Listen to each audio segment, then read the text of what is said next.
Welcome back, or welcome in, because what you're about to hear isn't the kind of story you stumble into by accident.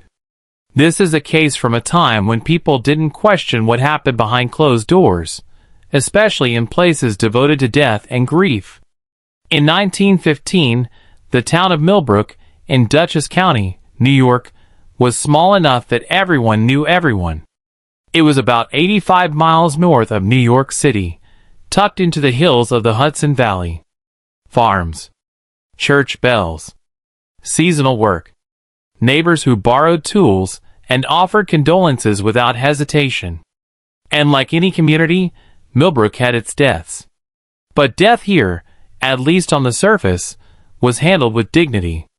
Families trusted local professionals, and in a town like this, trust wasn't just personal. It was structural. It was how life functioned. On Franklin Avenue, 2 blocks east of the town square, stood a well-known building, the Hammond Funeral Home. To outsiders, it looked like what you'd expect. A respectable Victorian structure with careful maintenance, dark wood paneling, and a modest sign bearing the Hammond name. To the people of Millbrook, it represented something else. It represented continuity, reputation, the belief that when the worst day of your life arrives, someone competent will guide you through it. And in 1915, that trust would become the weak point of the entire town. Chapter 2. The man behind the name, Edward Hammond. The Hammond funeral business began in 1873, founded by Jeremiah Hammond, a Boston-trained undertaker. He learned his trade during the Civil War, when the need to transport fallen soldiers forced major advances in preservation practices. When Jeremiah died, his son George Hammond inherited the establishment. George was remembered as solemn but kind, someone involved in community life, including local service. His funeral, in 1908, drew over 200 Millbrook residents, which in a town that size meant the Hammonds weren't just professionals. They were part of the fabric. But by 1915, the business was operated by Edward Hammond, Jeremiah and George's successor. And Edward was different. Where his father and grandfather seemed socially grounded, Edward had the personality of a closed door. He was described as serious and solitary. He spoke little.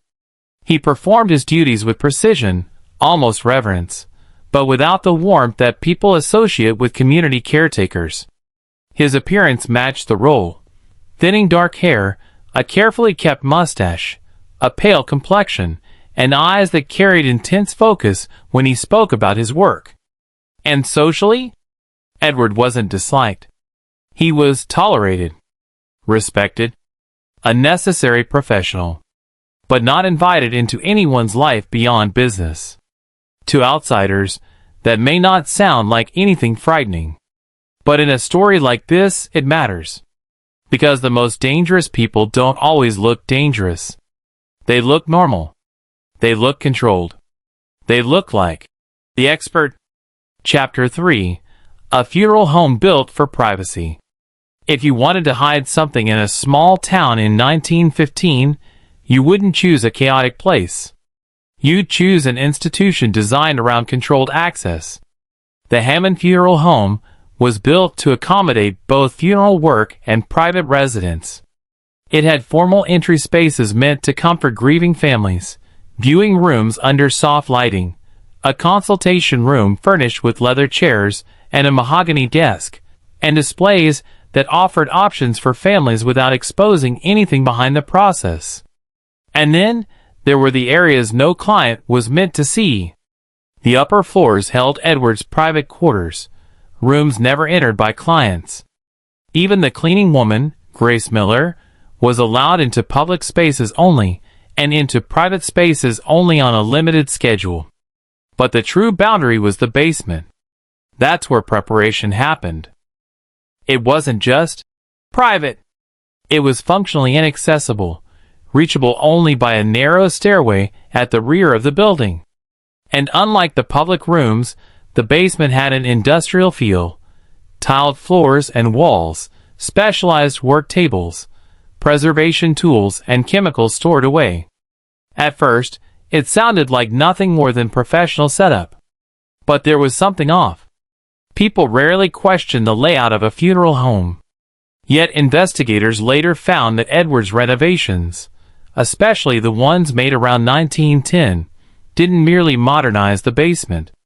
They altered it in ways that created suspicious hidden spaces and gave Edward extreme control over who could access what. A funeral home isn't just a building. It's a stage. And Edward Hammond built his stage to keep the audience out. Chapter 4. February 1915, Mary Collins. The case that first broke the facade began in February 1915. Mary Collins, age 26, died suddenly of pneumonia. Her death shocked the community, because just 2 years earlier, her husband John Collins had died from influenza. Mary was well known, grew up in Millbrook, and was married to a man the town respected. After Mary died, she left no children, only a sister, Elizabeth Thorpe, who traveled from Albany to arrange the funeral. On paper, everything followed procedure. The body was moved to the funeral home. Families visited, and the church funeral took place normally. The Mass was held on February 12, 1915, performed by Father Michael Donovan, with burial at St. Joseph Cemetery. But Elizabeth's memory was not normal, because during their initial consultation, Elizabeth later told investigators that Edward Hammond had behaved in a way that felt personal, almost inappropriate. He spoke of Mary's beauty with an intimacy that didn't belong to a professional conversation. He suggested preferences she never expressed, including references to a wedding gown, despite Elizabeth not mentioning anything like that. And the moment it became truly unsettling wasn't during the viewing. It was later, when Elizabeth realized something crucial. Mary's wedding had been in Albany, not Millbrook. Edward Hammond had no legitimate reason to know what her wedding dress looked like. Unless he had access to details he shouldn't have. After the case unraveled years later, investigators discovered Edward's private logbook contained entries written in a tone that didn't match professional documentation. Personal observations. Overnight returns. Care notes that became increasingly intimate. And one theme repeated again and again. Edward did not treat the bodies in his care only as work. He treated them as possessions. Chapter 5. The Logbook, when notes become something else. In the months that followed, the town continued living. Spring arrived. Families grieved. Funerals came and went. The Hammond Funeral Home handled deaths like it always had, routine, professional, discreet. But behind the scenes, Edward kept records. And those records changed. In his private materials, investigators later found a pattern. For certain deceased individuals, notes were detached and procedural. For others, often young women, the entries shifted in tone. They became detailed, personal, and increasingly inappropriate. Some entries described extended preparation beyond what families would ever be told. If the logbook was meant to be professional, it wouldn't read like someone describing intimate encounters. It wouldn't document returns at midnight. It wouldn't talk as if the deceased responded to careful handling. And then the final night entries appeared to cross a line that made this case no longer just a violation of trust. It became evidence of predatory behavior. When you read what Edward wrote, the question stops being, "Was he a respectable undertaker?" and becomes, "How did nobody notice?" Because to the public, he was perfect. And to Edward, the perfect part wasn't the job. It was the control. Chapter 6, April 1915, Jonathan Mercer. Next came Jonathan Mercer, a prominent local banker who died at 58 from heart failure. Mercer wasn't just respected, he was influential. He had served as president of the First National Bank of Millbrook for 15 years. His funeral attracted mourners from outside the town, including visitors from New York City. So the Hammond Funeral Home wasn't handling some obscure, isolated death. This was visible. And it should have been safe. But during Mercer's viewing, his wife, Carolyn Mercer, became distressed. In a report filed with the police on April 22, 1915, Carolyn claimed something wasn't right. His hair was parted differently than in life. His expression appeared almost like a forced smile. And even his scent seemed wrong. She believed he smelled of cologne he never wore. Carolyn reportedly asked to speak privately with Edward.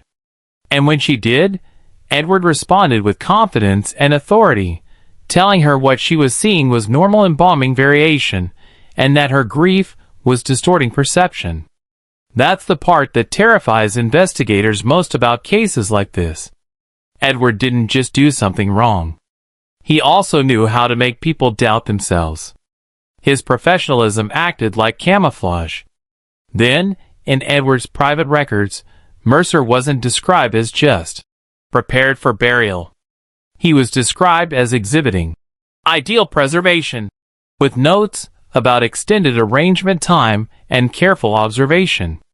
And when investigators later searched Edward's private spaces, they found collections of items labeled with names and dates, some taken from the deceased. It wasn't random. It was catalogued. Chapter 7, Keepsakes, Photographs, and the Idea of Collection. By the time the investigation expanded, authorities understood something more clearly. Edward Hammond wasn't merely violating ethics. He was building a personal archive. When his private quarters were searched, investigators found a cabinet containing small boxes labeled with names and dates, items Edward referred to as mementos or keepsakes. Inside were items such as locks of hair, clothing details like shirt studs, and other personal physical fragments preserved for Edward's private interest. Most crucially, investigators found evidence Edward's interests weren't limited to a single kind of victim. The record suggested that he often spent extended time on bodies he considered aesthetic or personally desirable, frequently women between 20 and 40, but occasionally men too. This wasn't opportunistic. It was selective. And the most disturbing element wasn't the existence of these objects. It was the structure around them. Edward had a system. Cataloging, documenting, and returning to the same types of targets. Chapter 8, Summer 1915, the night Sarah Peterson's father came back. In late June 1915, tragedy returned. Sarah Peterson, age 19, drowned at Cotter's Creek, about 2 miles outside Millbrook. Her accident shocked the community. She had been swimming with friends when a cramp or slipping caused her to go underwater for several minutes. Despite attempts to rescue her, she died. Her father, William Peterson, was devastated. His wife had died during childbirth, and Sarah was the center of his life. William requested a delayed funeral so that relatives from Massachusetts could attend.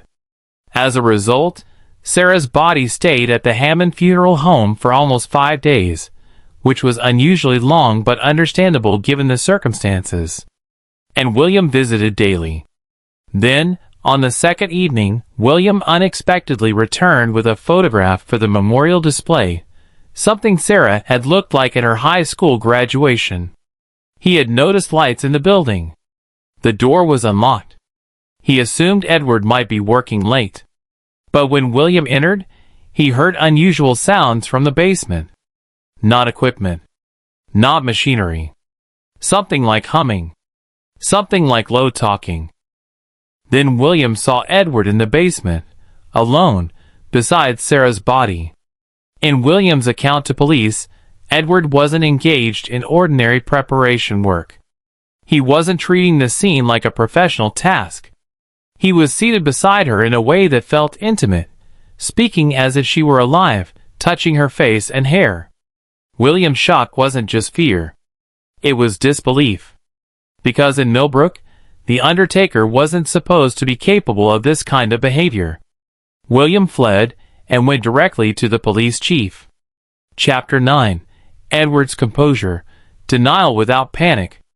Chief Thomas Donnelly, accompanied by Officer James Harkins, returned to the funeral home within half an hour. This is where the case becomes even harder to process. When confronted, Edward didn't behave like a guilty man being caught in the act. He appeared calm. He denied wrongdoing. He explained his actions as professional adjustments. He suggested the grieving father had misinterpreted what he saw. And the police, despite being disturbed, could not instantly prove the full extent of misconduct based on that confrontation alone. Because Edward's ability to present himself as controlled and professional made witnesses feel uncertain, even when their instincts were screaming that something was wrong. This is one of the biggest dangers in cases involving respected roles. The perpetrator's calmness can become part of the crime. Chapter 10. Transfer to another funeral home.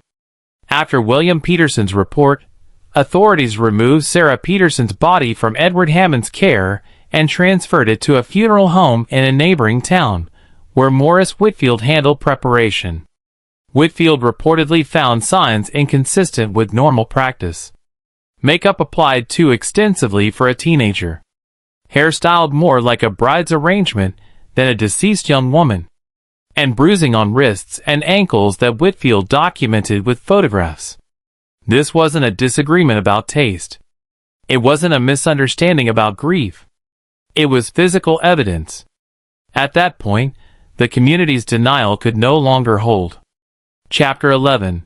Grace Miller, the cleaning woman who had seen signs. Another voice became critical. Grace Miller, who cleaned the Hammond funeral home for 11 years.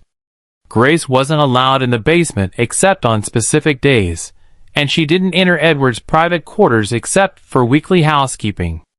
But still, over time, she observed patterns that, in hindsight, were obvious red flags. She reported finding unusual items in waste bins, excessive makeup and grooming tools not consistent with standard preparation, and locks of hair carefully tied with ribbon. She also admitted she delayed reporting some concerns out of fear of losing her job, and because Edward was always polite and professional toward the living. This part of the story is important. Grace wasn't looking to accuse anyone. She was trying to survive in a job where questioning the respected Undertaker could cost her livelihood. And by the time authorities finally acted, Grace's observations helped confirm the emerging picture. Chapter 12. The Search Warrant, Hidden Rooms and Stolen Evidence. Eventually, Chief Donnelly secured a warrant, and investigators searched the Hammond funeral home thoroughly. They began with public spaces, then moved to private quarters, and finally to the basement preparation area. What they found wasn't just evidence of misconduct. It was evidence of a carefully organized system. Investigators uncovered a catalog collection of items taken from deceased individuals, journal entries documenting observations and actions beyond professional standards, medical and anatomical textbooks filled with highlighted and handwritten notes, and most chillingly, photographs. But the case became far worse when investigators discovered a hidden room accessed through a concealed door, built during Edward's renovations. That room contained specialized lighting, a camera setup, and equipment that initially appeared connected to preservation work but later seemed to have no legitimate professional purpose. And in Edward's bedroom, investigators found photographs stored in locked cabinets, images organized by name and date, showing stage scenes during preparation. The record suggested this behavior wasn't just happening in 1915. It appeared to have begun as early as 1909. That means the community's trust had been exploited for years. Chapter 13. Arrest, Headlines, and Sudden Silence. On July 2, 1915, Edward Hammond was arrested and charged with multiple counts related to interfering with a corpse. But even that wording couldn't fully contain what investigators believed they had uncovered. Local news reported the arrest with limited detail. Families were protected from explicit public exposure, at least by the standards of the time. Still, the community reaction was immediate. Disbelief, then horror, then guilt, because many people had met Edward, visited the funeral home, and trusted it. Millbrook had to process a betrayal that didn't look like betrayal at first, because Edward's public role had made his private crimes possible. Chapter 14. Dying before trial. But the case didn't reach court. On July 15, 1915, while Edward Hammond was still in jail awaiting court proceedings, he was found dead in his cell. The coroner ruled it suicide by ingestion of embalming fluid, which Hammond had allegedly smuggled into jail in a toiletries bottle. Investigators later traced how he obtained the poison, believing his attorney had unknowingly delivered a sealed package based on instructions from Hammond's cousin from Boston. No charges were filed against the attorney or cousin, because investigators believed they had no knowledge of the contents. Edward left behind a suicide note, sealed away and later summarized in records. But what mattered wasn't just what he did. It was what he believed.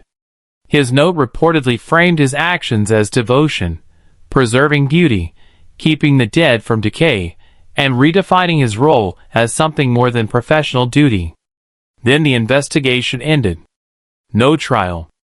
No full accountability. Just a closed door. Chapter 15. The Families and the Choice to Not Know.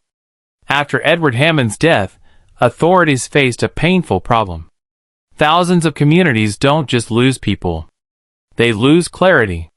They work delicately to notify families whose loved ones appeared connected to evidence found in the records and photographs.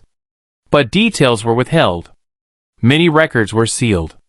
In total, authorities contacted around 30 families directly, based on evidence they considered more conclusive, though investigators believe the true number could have been higher.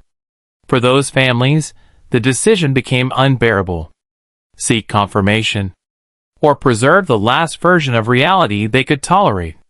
In many cases, families chose not to exhumate bodies, because the truth wasn't something they were sure they could survive.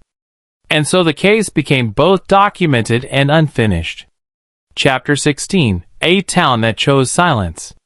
In time, Millbrook moved on, but not cleanly. The Hammond Funeral Home closed permanently. The building sat vacant for a time. Then in 1920, it was demolished and replaced by a new structure. And the community's memory transformed. Instead of public knowledge, it became rumor. Instead of detailed documentation, it became whispered mention of the old Hammond place. Even when later historians tried to uncover what happened, most of the case materials remained sealed. Decades passed. Silence calcified into history. Then, years later during renovations, a hidden metal box was allegedly discovered containing a photograph connected to the case, again reinforcing that something had been stored and concealed for generations. The story didn't vanish. It just went underground. Chapter 17. What Changed After. If anything positive came from this horror, it was that it left a professional warning. Funeral practices evolved over the following decades. Stronger protocols, increased oversight, more standardized handling procedures, and greater accountability. Not because the world suddenly became wiser about evil, but because communities learned that trust without safeguards is a vulnerability. And Edward Hammond became an example, often referred to indirectly in professional discussions, of what happens when one person controls access to the most intimate object in the entire grieving process, the dead. Chapter 18. Final Thoughts. The Most Dangerous Mask. So here we return to the question that haunts this case most. How did Millbrook allow this to happen? The answer isn't one thing.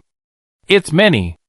Privacy, authority, social restraint, fear of challenging respected professionals, and the community's refusal or inability to imagine that such a person could exist behind a public role. Edward Hammond didn't just exploit the dead. He exploited the living's assumptions about how the funeral industry works. And that's what makes this case feel so relevant even today.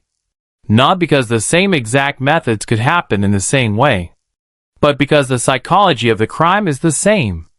A mask, a role, access, and silence. Thank you for watching my video.